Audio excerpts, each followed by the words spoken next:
5 राज्यों के चुनाव नतीजों के बाद राजधानी दिल्ली स्थित भाजपा मुख्यालय में जश्न का माहौल देखने को मिला। प्रधानमंत्री नरेंद्र मोदी का कार्यकर्ताओं द्वारा जोरदार स्वागत किया गया, जहां फूलों की वर्षा और नारों के बीच उत्साह चरम पर रहा। इस दौरान प्रधानमंत्री नरेंद्र मोदी ने कार्यकर्ताओं और समर्थकों को संबोधित करते हुए कहा कि जनता ने भाजपा की नीतियों, पारदर्शिता और सुशासन पर भरोसा जताया है। उन्होंने इसे लोकतंत्र की जीत बताते हुए कहा कि सरकार का लक्ष्य केवल सत्ता हासिल करना नहीं, बल्कि जनता के सपनों को साकार करना है। प्रधानमंत्री ने कहा कि गंगोत्री से गंगा सागर तक भाजपा की विचारधारा और विकास की सोच को जनता का समर्थन मिल रहा है। गंगा जी बिहार से आगे बहते हुए गंगा सागर तक जाती है।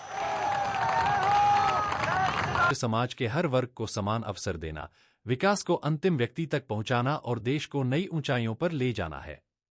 उन्होंने कार्यकर्ताओं की मेहनत की सराहना करते हुए कहा कि बिना थके और बिना रुके काम करने का परिणाम आज देश के सामने है। प्रधानमंत्री ने यह भी कहा कि भाजपा जहां जहां जीत रही है, वहां बदलाव की नई शुरुआत हो रही है और आने वाले समय में यह परिवर्तन और तेज होगा। अपने संबोधन में उन्होंने विपक्ष पर भी निशाना साधते हुए कहा कि जनता अब नकारात्मक राजनीति को स्वीकार नहीं कर रही है।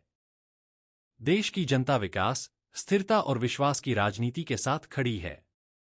प्रधानमंत्री ने अंत में कहा कि भाजपा की सरकारें अब 20 से अधिक राज्यों में काम कर रही हैं, जो इस बात का प्रमाण है कि देश की जनता पार्टी की नीतियों और कार्यशैली पर भरोसा कर रही है।